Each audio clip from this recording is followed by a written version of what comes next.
So Assemblymember Clark. Yeah, thank you, Chair, and good morning, Mr. Mayor and Andy. Sadiq, do you believe the Thameslink should be brought into the TfL network? Sorry, I missed the question. It was for the Mayor. Do you believe that the Thameslink should be brought into the TfL network? I'm in favour of everything being brought into TfL network, LNER, everything. Everything. I'm afraid we got to prioritise though, and what the Chair tells me, so the Commissioner tells me, Chair, and so what we're prioritising, Senator Clark, are those lines that start nearer to London, but also those lines where the franchise ends sooner rather than later, and the Commissioner's encouraging me to prioritise Great Northern and Southeastern, but also because there's a strong business case for those. By the way, I know, and I've been lobbied by many Thameslink passengers who are desperate for us to take over because they think it'll lead to a better quality of service. And I understand that what we're doing, speaking to the DfT about metroising lines, even though not necessarily taking them over or they're being devolved to us, are there things TfL could do working with the TOTs to make them more like TfL services? Those are parallel conversations we're having with the government, in addition to taking over lines. And as I said, the priority has been on Great Northern and Southeastern. Okay, thank you for that. I receive many complaints from constituents, neighbours, my own family, about both the reliability and the cost of Thameslink. Living near a Thameslink station, I understand. I try to use the service myself, and it's a difficult to use service, is how I would categorise it. Trains are cancelled and delayed so often from my local station that there's a permanent sign outside. It doesn't come and go. It's outside all the time, and it says, quote, "Please check screen before travel. Cancellation, delays, postponed services due to unforeseen circumstances. Thanks for your understanding." This inconsistent service does not provide the level of reliability and usability that Londoners rightly expect. It's also just more expensive to use. So Andy, as the private rail franchises are wound up, how can we deliver better services in the future? So I think, as the Mayor said, we have been extremely successful with the overground model. It's transformed what were very poor performing, low frequency, big used parts of the rail network in London. We want to expand that further. The Great Northern Moorgate branch is the one that we think is essentially at the easiest and simplest and got a very strong business rationale for. It's part of the conversations with regard to what happens when its current contract ends. We also think there's some other models, particularly around metroisation, as you alluded to, around Southeastern. But we also need to be alive to the fact that some of these networks are hugely integrated, travel well beyond TfL's geographical reach. Thameslink, for example, could all the way down to Brighton. So we need to make sure that there's the right justification for it. We need to make sure it's deliverable. We think there's a very strong case on some of these to further improve housing development and economic growth. I'm pleased to say that the conversations we're having at the minute with the department are positive, but it also needs to come with the relevant funding to transfer across. The government is paying subsidy to the train operating companies at the minute. We expect that to transfer across to us. Again, with the hope that over time we would be able to reduce that down to zero, and it would need some capital investment. So we're very keen to expand the overground model. We're also keen to see what further we can do to increase TfL's and the Mayor's influence on the wider GBR conversation. There's still a reasonable amount of infrastructure TfL solely uses that is actually Network Rail's infrastructure. And we want to work closely with them to see if there's opportunities there for us to enhance that as well. Thank you for that.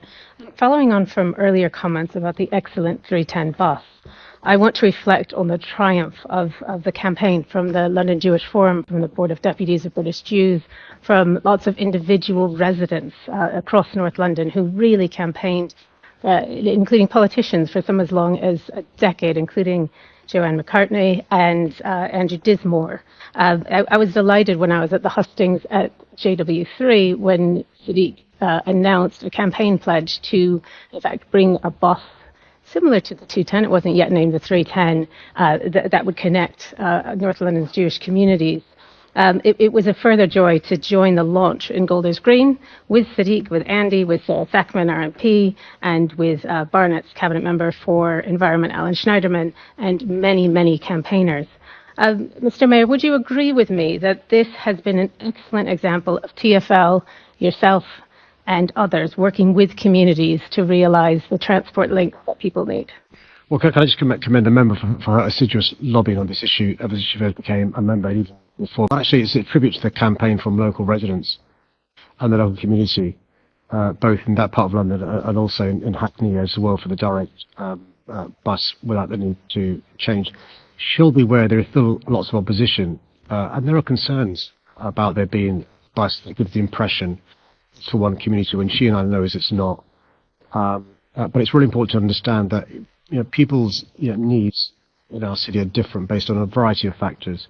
We've talked earlier on today about violence against women and girls and the concerns there are around hate crimes, but we've got to understand and be sensitive to the concerns this community is facing, particularly since October the 7th, 2023. And my reflection on the hustings was, even though matters of huge geopolitics are being discussed, the issue that got the biggest round of applause and the biggest cheer was 310, which confirms what TfL once said, which is all politics is local. And as somebody whose dad did a job not too far away from what we're talking about, I'm not sure if she's aware, but my dad was a bus driver. I was particularly proud to have a bus route that doesn't stop going from her patch to the patch in Hackney, which is incredibly important. Thank you for that. Thank you, Chair. As the discussion draws to a close, one thing becomes clear: London's transport network isn't just about rails, routes, or timetables. It's about people.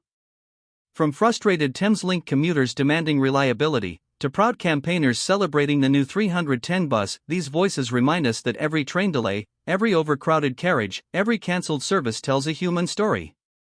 Assemblymember Clark's words cut through the noise of bureaucracy.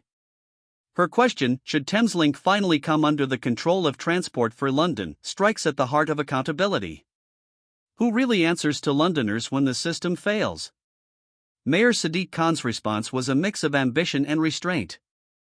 He says he wants everything under TfL's umbrella, but quickly adds, we must prioritize. It's a careful dance between vision and realism. His focus on Great Northern and Southeastern lines shows strategy, but for many passengers left stranded on Thameslink platforms, it still sounds like a promise deferred. Andy Byford builds on that argument, pointing to the proven success of the overground model. He argues that when TfL takes charge, things get better: cleaner stations, reliable timetables, fairer fares. Yet he also acknowledges the complexity. Thameslink stretches far beyond London's borders, reaching down to Brighton, a network that's not easy to untangle or absorb. Integration, yes, but only with funding, planning, and government cooperation. Still, beyond the political caution, there's a sense of quiet momentum. TfL is expanding, modernizing, and, step by step, transforming London's transport into something more unified, more local, more human. And perhaps that's the real lesson of today's exchange: real progress doesn't always come from grand announcements. It comes from persistence, from local campaigns like the 310 bus, from citizens who refuse to accept good enough, and from leaders willing to listen, even when the answers are difficult. So, as Londoners continue to face delays, high fares, and uncertain journeys, one question remains: if TfL Control can truly deliver better, fairer, and more reliable transport for our city, what's stopping the government from letting it happen now? If you found this analysis useful, don't forget to like, share, and subscribe, so you never miss our next political update.